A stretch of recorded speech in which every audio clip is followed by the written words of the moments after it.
aqui, só uma curiosidade, eu estou gravando esse vídeo aqui no intervalo do jogo Cruzeiro e Atlético Mineiro, e o Gabigol expulso aos 29 do primeiro tempo, após dar uma cotovelada em Nianco, deu mole o Gabigol. Acho que a expulsão foi extremamente justa. Estou falando isso porque apareceu aqui o GIF da expulsão do Gabigol. Vamos falar de Flamengo aqui? O Flamengo divulgou a programação da semana. Repito, na quarta pega o Botafogo, dia 12 de fevereiro. O dia mais importante do ano é esse. Por que será?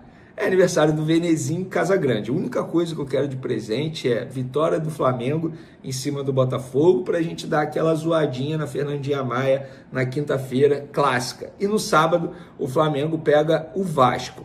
E aí, sim, já respondo para vocês, o Felipe Luiz vai continuar girando o elenco, Carioca é pré-temporada, ele já avisou isso ontem, que, entre aspas, não vai matar nenhum jogador no estadual, porque ele pensa no início do Campeonato Brasileiro, certo está ele. Agora, muita gente, beleza, concorda com a estratégia, mas muita gente questiona por que o Arrascaeta jogou contra a Portuguesa e não jogou contra o Fluminense. Eu fui buscar os motivos. Antes de criticar, e de fato isso ficou na minha cabeça. Eu defendi o Felipe Luiz, mas eu fiquei com esse questionamento no meu eu lírico aqui. Beleza, mas por que ele botou contra a Portuguesa e não botou contra o Fluminense? Deve ter algum motivo, e eu fui buscar os motivos. Motivo, primeiro, clima. Eles sabiam que o jogo 4h30 da tarde, num sábado no Rio de Janeiro, com certeza iria desgastar muito mais o jogador do que se ele jogasse durante a semana, à noite, num gramado considerado até igual ao Maracanã nesse momento. Tanto é que Felipe Luiz e vários jogadores criticaram o gramado. O Léo Pereira, inclusive, disse que a coluna dele doía, o pé doía. O Thiago Silva, rapaziada, tá noticiando que o Thiago Silva sentiu dores no pé por conta do gramado. Mano Menezes também reclamou do gramado. Então, um dos motivos foi isso. O fato de um jogo contra a Portuguesa, teoricamente, desgastar menos do que o jogo contra o Fluminense. E tá certo. E eu não duvido nada, seguindo essa linha de raciocínio, porque eu fiz essa pergunta à pessoa lá do Flamengo. Falei, beleza, por essa linha de raciocínio, na quarta o Arrascaeta joga e no sábado ele é poupado. Aí a pessoa falou assim, Vene, não tem como eu saber agora. Isso é uma estratégia do Felipe Luiz, ele vai conversar com os membros da comissão dele, mas seguindo essa linha de raciocínio, isso não é uma informação, eu apenas acho que isso vai acontecer. Quarto, o Arrascaeta joga contra o Botafogo. No sábado, jogo 4h30 da tarde, novamente, num forte calor no Rio de Janeiro, ele pode ser preservado e poupado.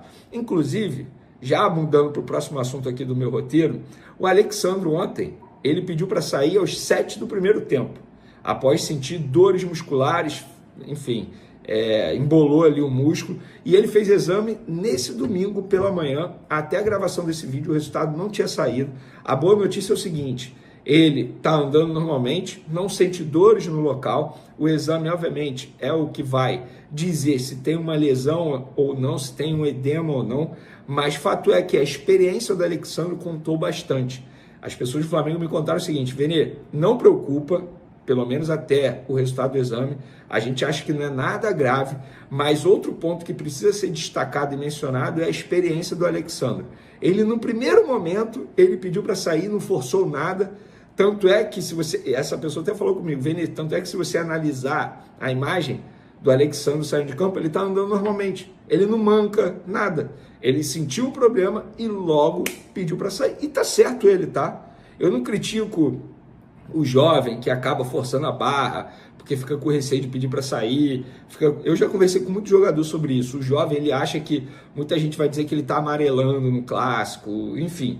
Mas o Alexandre é um cara extremamente inteligente. E na boa, no banco tem o Ayrton Lucas, que seria titular, sei lá, em 90% dos clubes da Série A aí, porque o Ayrton Lucas é um bom jogador. Embora eu prefiro o Alexandre, obviamente, mas o Ayrton Lucas é um bom jogador. Posso dizer que é um reserva de luxo no Flamengo. Galera, informação aí, vamos lá. Os representantes do CSKA estão em São Paulo, fechando a contratação do Alejandro, atacante do Red Bull Bragantino, tá? Que se destacou pelo Vitória em 2024, foi até um dos artilheiros do Campeonato Brasileiro. E o CSKA estava negociando com o Red Bull Bragantino, tentaram a contratação numa negociação, mas o Red Bull Bragantino, a empresa, não queria fazer negócio com o CSKA, então a escolha, o caminho foi pagar a multa rescisória. O jogador vai pagar a multa rescisória ao Red Bull Bragantino de 5 milhões de euros, e aí o CSKA obviamente deposita na conta do jogador, e o jogador vai assinar contrato de 4 anos com o CSKA, já está exame feito e tal, e agora os representantes do CSKA vêm ao Rio de Janeiro para fechar a contratação do Lohan, e o Flamengo espera a chegada deles para dar continuidade e aí finalizar essa venda finalmente, porque é uma novela que está se estendendo já há muito tempo. 8 milhões de euros por 80%, vocês já sabem o valor. Para finalizar nosso vídeo, galera, informação extremamente importante. Eu já havia dito para vocês que a ideia da diretoria do Flamengo é tirar o Kleber dos Santos do Sub-20, do comando Sub-20. Não por conta do desempenho ruim no início do Campeonato Carioca. Isso já era uma análise sendo feita há muito tempo, porque a intenção deles é, como que eu vou dizer, alinhar a metodologia de trabalho entre todas as categorias do Flamengo, do Sub-8 até o profissional. Ou seja, jogar com a mesma metodologia, jogar com o mesmo estilo. O próprio Felipe Luiz já disse isso numa entrevista coletiva recente, que o sonho dele é esse, que as categorias, todo mundo jogue da mesma maneira, à la Flamengo. Então, seguindo essa linha, eles acham que o Kleber dos Santos não se encaixa nesse perfil. E eles estavam entrevistando alguns treinadores. E eu apurei que eles fizeram proposta para um treinador português. Trata-se de Nuno Campos, de 49 anos, tá? Treinador português, começou como auxiliar no Clube Futebol Estrela, lá em 2005, aí teve passagem por vários clubes de Portugal, inclusive o Porto, inclusive Paços de Ferreira, inclusive Braga. Teve uma passagem pelo Shakhtar Donetsk entre 2016 e 2019, onde inclusive conheceu José Boto, trabalhou com José Boto, passou pela Roma também como auxiliar técnico entre 2019 e 2021, Santa Clara de Portugal, Tondela, e também passou recentemente pelo Toluca do México como auxiliar técnico da equipe principal. Proposta feita, a ideia é que esse treinador assuma o Sub-20 do Flamengo após a disputa da Libertadores Sub-20, ou seja, o Kleber dos Santos será mantido para a disputa dessa competição e depois o Nuno Campos chega e assume. Ou seja, torcedor rubro-negro, em breve poderemos ter um treinador português na equipe Sub-20 do Flamengo.